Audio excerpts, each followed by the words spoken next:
Selamat datang di Langit Hitam, tempat di mana kisah nyata dan dunia gaib bertemu dalam gelapnya malam. Kali ini, aku akan membawamu ke sebuah kisah yang terjadi di pedalaman Kalimantan Timur. Kisah tentang seorang pemuda bernama Kholis yang tanpa sengaja ikut kerja bakti atau ro'an membangun masjid, tapi bersama para santri dari kampung yang tak pernah ada di peta. Awalnya semua tampak biasa. Tapi ketika azan pertama dikumandangkan di masjid itu, suara mereka terdengar dari arah hutan, bukan dari desa. Inilah kisah mistis berjudul Ikut Ro'an Bangun Masjid Bersama Santri Bunian. Sebuah kisah yang akan membuatmu berpikir dua kali sebelum menolong orang asing di tempat sunyi. Sore itu, langit Kalimantan tampak keemasan. Matahari condong ke barat dan udara hutan membawa aroma tanah lembab bercampur daun basah. Kholis, pemuda berumur 23 tahun, baru saja tiba di sebuah desa kecil bernama Rantau Malam. Ia datang dari Samarinda untuk membantu pamannya, Pak Hadi, yang menjadi guru mengaji di surau tua di pinggiran desa. Kholis bukan tipe orang yang mudah percaya hal-hal gaib. Ia tumbuh di lingkungan pesantren, terbiasa berpikir rasional dan percaya bahwa semua makhluk di bumi tunduk pada perintah Tuhan. Tapi malam itu, dari kejauhan, ia mendengar sayup-sayup lantunan salawat yang terdengar ganjil. Irama dan nadanya begitu indah tapi terasa asing di telinganya. "Dari mana suara itu, Paman?" tanya Kholis saat mereka duduk di beranda rumah panggung. Pak Hadi hanya menatap ke arah barat, di mana hutan rimbun menutupi lembah. "Itu suara dari seberang sungai. Katanya pesantren baru berdiri di sana. Santri-santri sering baca salawat malam Jumat," jawabnya pelan, seolah ragu. Kholis tersenyum merasa tenang mendengarnya. Tapi beberapa warga yang melintas justru tampak saling berbisik. Ia sempat mendengar potongan kalimat, "Santri itu bukan manusia," katanya. Tapi ia tak menanggapi. Bagi Kholis, membantu orang membangun rumah ibadah adalah amal siapapun mereka. Keesokan paginya, setelah subuh, datang 3 orang pemuda ke rumah Pak Hadi. Mereka berpakaian putih bersih, wajahnya teduh, dan tutur katanya lembut. Mereka memperkenalkan diri sebagai santri dari pesantren Nurul Hikmah di seberang sungai. "Assalamualaikum Pak Guru, kami ingin mengajak ikut ro'an membangun masjid baru. Kalau berkenan, kami mohon bantuan tenaga," ucap salah satu dari mereka dengan senyum menunduk sopan. Kholis langsung menawarkan diri. "Insya Allah, saya ikut. Kapan mulai, Mas?" tanyanya bersemangat. "Sekarang juga kalau tak keberatan," jawab pemuda itu yang kemudian memperkenalkan diri sebagai Ustadz Salman. Mereka menyeberangi sungai kecil dengan rakit bambu yang ditambat di tepi hutan. Kabut masih menggantung rendah. Di seberang sana, jalur setapak penembus rimbun pepohonan. Kholis tak melihat jalan kendaraan, hanya deretan pohon besar dan suara burung hutan yang bersahut-sahutan. Selama hampir 1 jam, berjalan Kholis baru sadar sesuatu. Udara di sana begitu sejuk tapi sunyi. Tak ada suara ayam, tak ada anjing, bahkan serangga pun seperti tak berani bersuara. Namun dari balik kabut, perlahan tampak bangunan besar yang indah. Sebuah masjid megah setengah jadi dengan kubah emas pucat dan dinding putih bersinar lembut seolah memantulkan cahaya dari dalam tanah. "Subhanallah," bisik Kholis terpana. "Masjid ini dibangun atas niat suci," ujar Ustadz Salman sambil menatap menara yang menjulang di balik kabut. "Kami ingin menjadikannya tempat ibadah yang tak pernah sepi dari zikir." Beberapa santri lain muncul dari balik pepohonan. Semua berpakaian putih, wajahnya tenang, senyumnya lembut, dan gerakannya halus seperti tak menginjak tanah. Kholis sempat merasa aneh, tapi mungkin mereka memang santri yang sangat menjaga adab, pikirnya.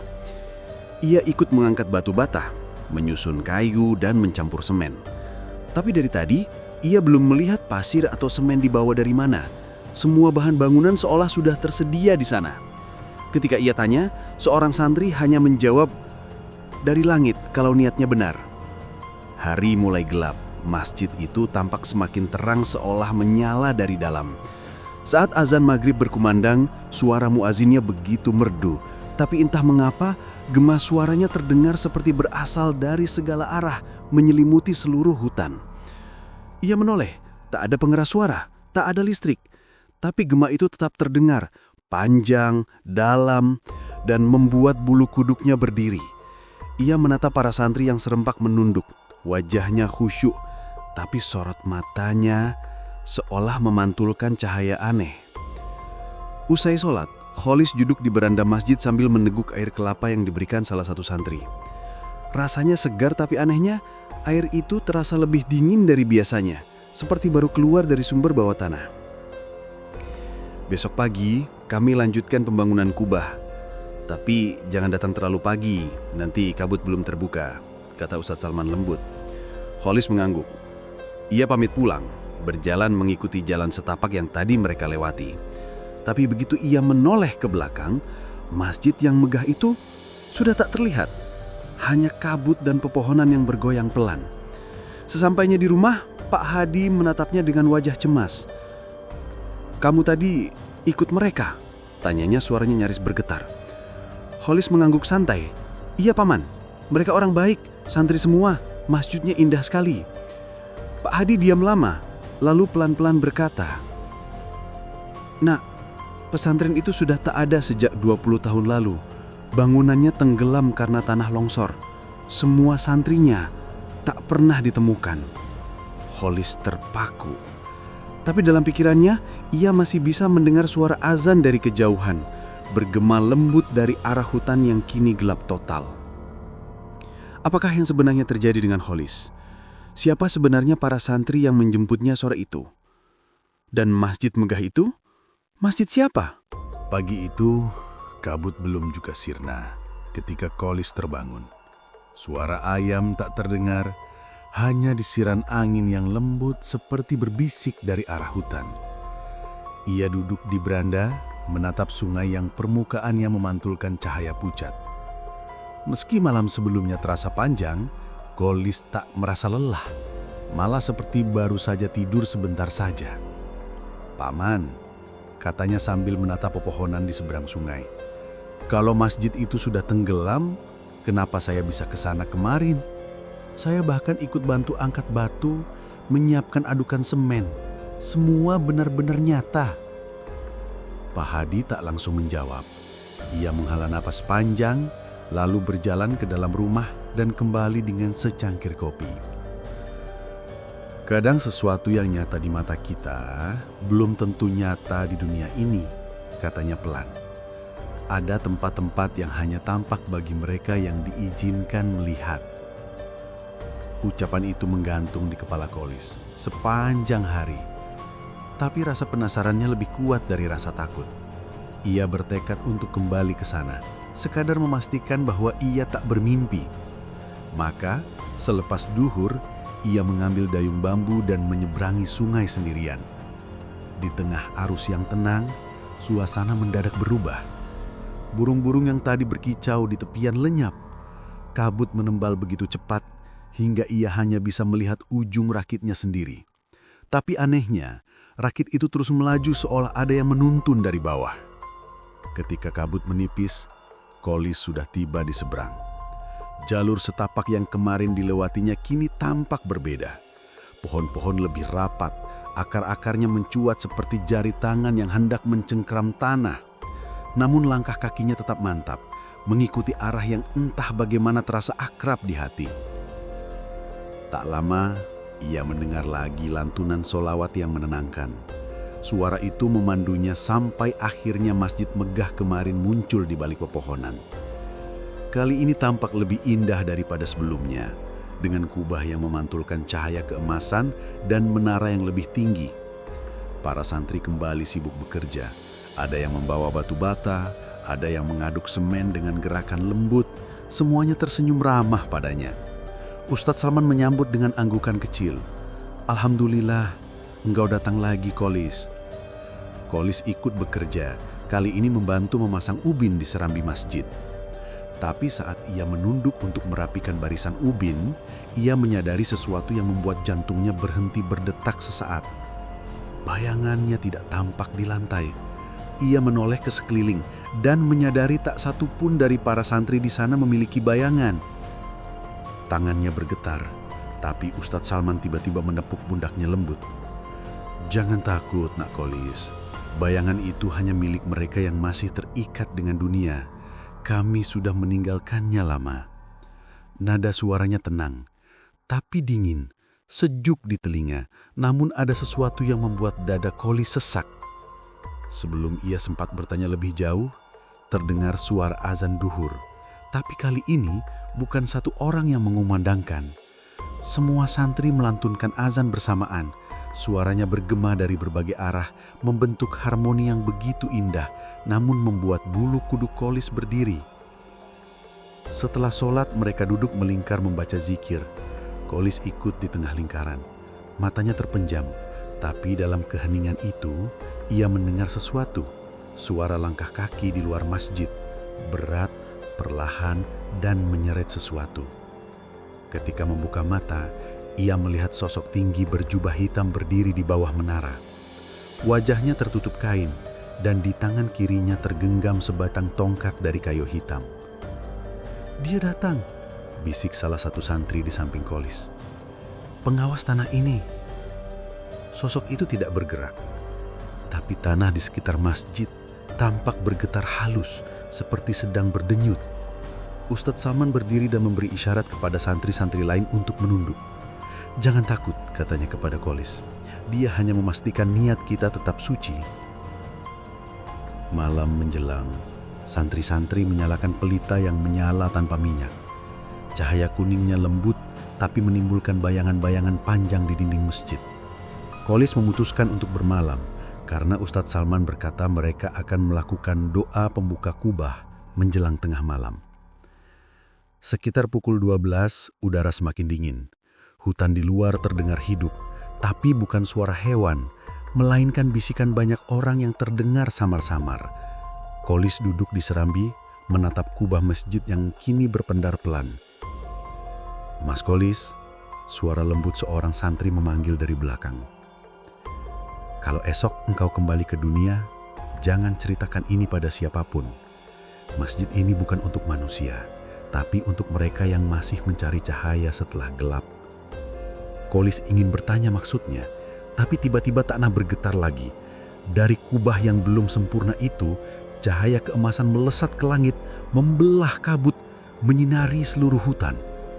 Semua santri serempak sujud, sementara dari arah sungai terdengar azan subuh, tapi suaranya seperti tangisan. Kholis menatap ke sekeliling, dan sekejap kemudian semua santri itu menghilang. Hanya ada dirinya, berdiri di tengah masjid setengah jadi yang kini hancur separuh ditelan akar-akar pohon. Kubahnya patah, dindingnya retak, dan pelita-pelita yang tadi menyala kini berubah menjadi kunang-kunang yang berterbangan keluar jendela. Ia berlari menuruni tangga masjid, menembus kabut, mencari jalan pulang.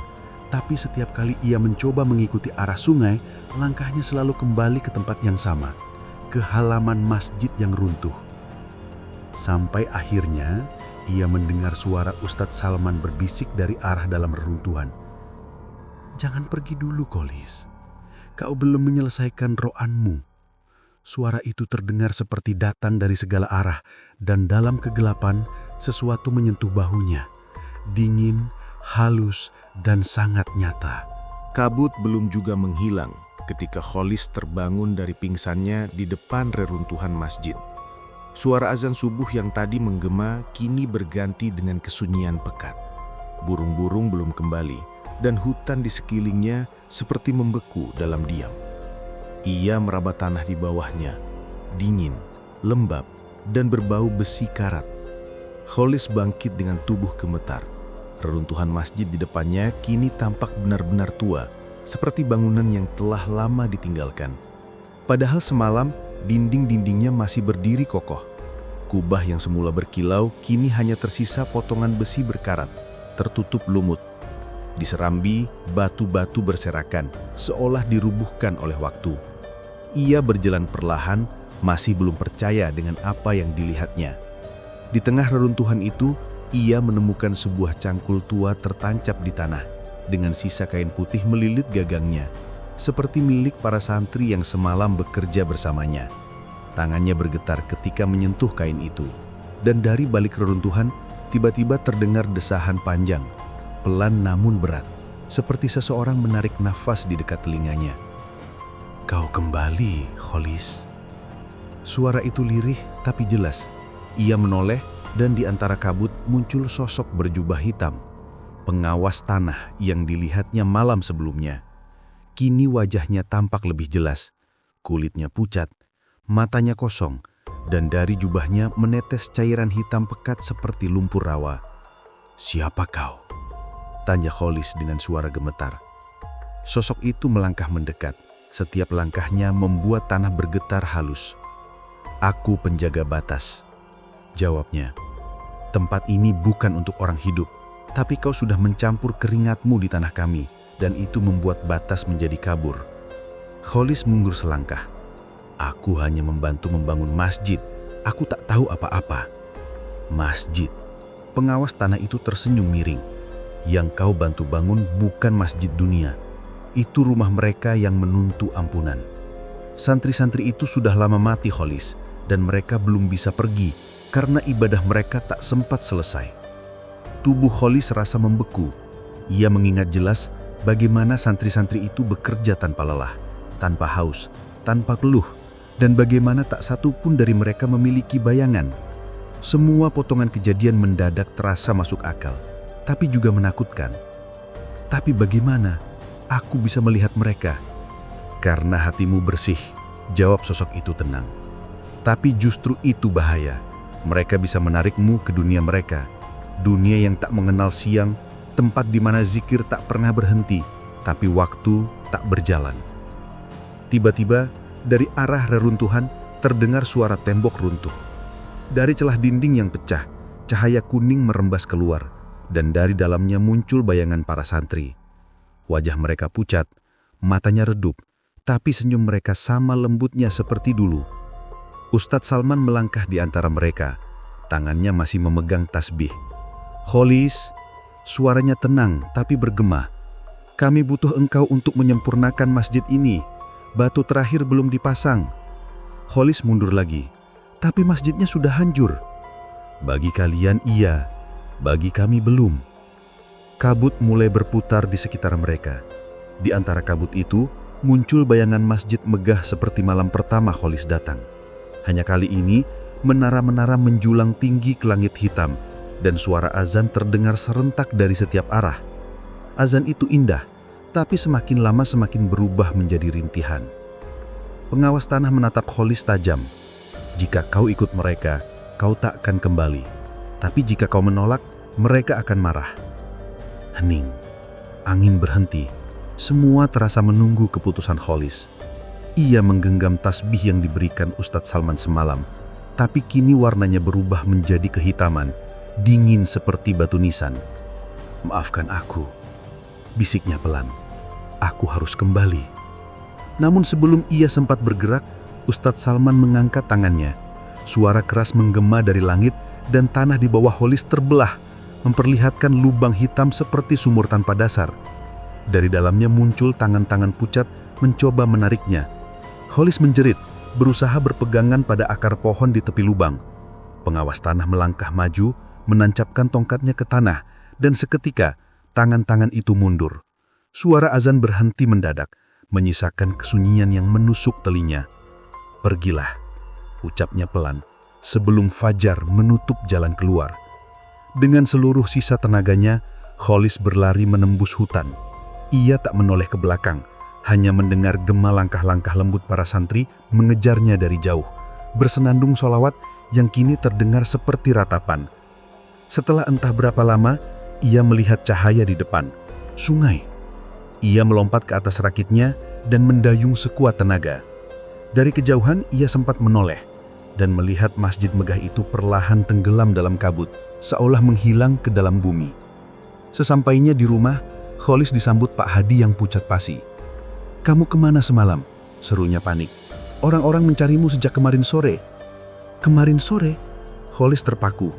"Aku cuma pergi beberapa jam." Pak Hadi menatapnya ngeri. "Nak, kamu sudah hilang 2 hari 2 malam. Khalis menatap sungai di belakang rumah. Airnya tenang memantulkan langit pagi. Tapi dalam pantulan itu, ia melihat sesuatu yang membuat darahnya membeku. Bayangan para santri berdiri di seberang sungai, tersenyum melambai perlahan sebelum kabut kembali menelan mereka. Malam berikutnya, langit rantau malam tampak jernih, tapi udara terasa ganjil. Tak ada jangkrik bersuara, tak ada angin yang bergerak. Hanya keheningan yang seperti menunggu sesuatu. Di dalam rumah panggungnya, Khalis duduk di tikar dengan tubuh bergetar, menatap jendela yang terbuka sedikit. Ia belum bisa tidur sejak kembali dari hutan 2 hari lalu. Setiap kali memejamkan mata, bayangan santri-santri itu muncul, berdiri di seberang sungai, membawa cangkul dan batu bata, tersenyum lembut sambil berzikir dalam suara yang menggema. Pak Hadi menyuruhnya banyak berzikir dan tidak keluar rumah malam-malam. Tapi rasa penasaran yang menekan dadanya jauh lebih besar dari rasa takut. Ia ingin tahu kenapa namanya disebut dalam azan yang entah datang dari mana. Sekitar pukul 12 malam, suara itu kembali terdengar. Lembut di awal, tapi semakin lama semakin jelas. Allahu Akbar, Allahu Akbar. Suara itu indah, jernih, tapi menggema dari segala arah. Suara yang seolah bukan datang dari langit, melainkan dari dalam tanah. Khalis menatap Pak Hadi yang sedang tidur di kamar sebelah. Ia tak tega membangunkannya. Perlahan ia membuka pintu depan dan melangkah keluar. Di luar, udara dingin menyambutnya bersama kabut tipis yang menyelimuti tanah. Suara azan semakin kuat. Dari arah sungai, terlihat cahaya keemasan yang bergoyang, seperti dari pelita yang mengambang di udara. Hatinya berdebar. Ia berjalan mendekat mengikuti suara itu. Setiap langkah terasa ringan, seolah ada kekuatan lembut yang menuntunnya. Begitu sampai di tepi sungai, ia melihat sesuatu yang membuat darahnya berhenti mengalir. Di seberang sungai, berdiri masjid megah itu lagi, utuh, bersinar dan hidup. Cahaya bulan menyentuh kubahnya yang berwarna emas pucat, dan di serambinya, para santri berdiri berjajar rapi. Di antara mereka, Ustadz Salman melangkah maju, mengangkat tangan, dan berkata pelan tapi jelas, "Khalis, masjid sudah selesai. Kami menunggumu untuk azan pertama." Jantung Khalis berdegup keras. Ia menatap air sungai yang tenang, lalu ke arah masjid yang tampak nyata. Semua tampak begitu jelas, begitu indah, hingga sulit percaya kalau itu hanya ilusi. "Tidak mungkin," gumamnya. "Kalian sudah mati?" Potong Ustadz Salman dengan senyum tenang. "Bagi kami, hidup dan mati hanya 2 sisi dari satu cahaya. Dan kau, Khalis, sudah pernah menginjak sisi kami." Suara azan kembali terdengar, tapi kali ini bukan dari mereka. Suara itu datang dari dalam dada Khalis sendiri, entah bagaimana. Ia merasakan getaran di dadanya, dan tanpa sadar bibirnya ikut melafalkan lafaz azan dengan suara yang tak seperti suaranya sendiri. Dalam, bergema, dan terasa menembus udara. Saat azan terakhir keluar dari mulutnya, air sungai di depannya bergelombang halus, seperti hidup. Dari permukaannya muncul pantulan dirinya. Tapi pantulan itu tersenyum. Bukan wajahnya yang ketakutan, melainkan wajah lain yang tenang, penuh cahaya. Tiba-tiba, dari dalam kabut muncul pengawas tanah. Sosok tinggi berjubah hitam itu berdiri di tengah sungai. Air tak membasahi tubuhnya. Suaranya menggema keras. "Berhenti, Kolis! Kau memanggil mereka terlalu dalam. Dunia mereka sudah terbuka." Tapi terlambat. Suara azan terakhir bergaung panjang membuat seluruh hutan bergetar. Pohon-pohon bergoyang, tanah berdenyut, dan dari balik kabut muncul ratusan cahaya kuning kecil seperti lentera melayang di udara. Cahaya-cahaya itu mendekat, dan ketika tiba di tepian sungai, bentuknya berubah menjadi bayangan manusia. Itu mereka, para santri. Wajah-wajah pucat yang pernah ia bantu bekerja, kini melangkah perlahan ke arah dunia manusia. Tapi mata mereka kosong, seperti berjalan dalam mimpi. "Jangan biarkan mereka menyeberang," teriak pengawas tanah. "Kalau mereka lewat, batas dua dunia akan hilang." Tapi terlambat. Suara azan terakhir bergaung panjang membuat seluruh hutan bergetar. Pohon-pohon bergoyang, tanah berdenyut, dan dari balik kabut muncul ratusan cahaya kuning kecil seperti lentera melayang di udara. Cahaya-cahaya itu mendekat, dan ketika tiba di tepian sungai, bentuknya berubah menjadi bayangan manusia. Itu mereka, para santri. Wajah-wajah pucat yang pernah ia bantu bekerja, kini melangkah perlahan ke arah dunia manusia. Tapi mata mereka kosong, seperti berjalan dalam mimpi. "Jangan biarkan mereka menyeberang!" teriak pengawas tanah. "Kalau mereka lewat, batas dua dunia akan hilang." Kolis ingin mundur, tapi kakinya tak bisa bergerak. Tanah di bawahnya seperti menahan, dan sungai yang memisahkan dua dunia kini perlahan mengering, berubah menjadi jalan tanah lembab. Di ujung jalan itu, masjid bunian bersinar terang, sementara suara azan berganti menjadi zikir panjang yang berirama cepat, seperti nyanyian perang. "Ustadz Salman, aku tidak bisa. Aku manusia." "Tapi hatimu sudah di sisi kami. Kau yang memanggil kami, Kolis. Kau yang menyempurnakan doa kami." Suara zikir semakin keras, dan Kolis merasakan matanya berat. Dunia di sekitarnya mulai buram. Ketika ia mencoba melihat ke arah masjid, sosok-sosok santri mulai menyeberangi jalan tanah yang menggantikan sungai. Tapi anehnya, ketika mereka berjalan, tubuh mereka menembus udara seperti bayangan yang kehilangan bentuk. Pengawas tanah mengangkat tongkatnya tinggi-tinggi. Cahaya hitam menyembur keluar dan menghantam tanah di antara mereka, membuat bumi terbelah dua. Suara gemuruh menggoncangkan hutan, dan seketika semua cahaya kuning itu padam. Kolis terlempar ke belakang, tubuhnya jatuh ke tanah berlumpur di tepi rumahnya sendiri. Ia terengah-mengah, sementara kabut di depan mulai surut perlahan. Sungai itu kembali mengalir seperti semula, tenang, tanpa bekas. Tapi suara azan itu masih terdengar, sayup-sayup, seolah dari balik bumi. "Allahu Akbar, asyhadu anna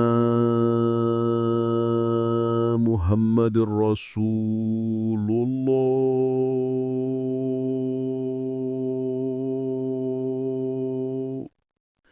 Dan di antara gema itu, terdengar bisikan lirih yang membuat darahnya membeku. "Terima kasih, Kolis. Masjid kami telah sempurna." Kolis menatap air, dan untuk sesaat, ia melihat bayangan Ustadz Salman tersenyum di bawah permukaan sungai, sebelum lenyap di telan arus. Malam itu, Pak Hadi menemukan Kolis duduk diam di tepi sungai, wajahnya pucat dan matanya kosong. Ia tak berkata apa-apa, hanya menatap air dengan pandangan hampa. Di tangannya masih bergenggam tasbih hitam yang kini mulai memancarkan cahaya samar, seperti bara kecil yang belum padam.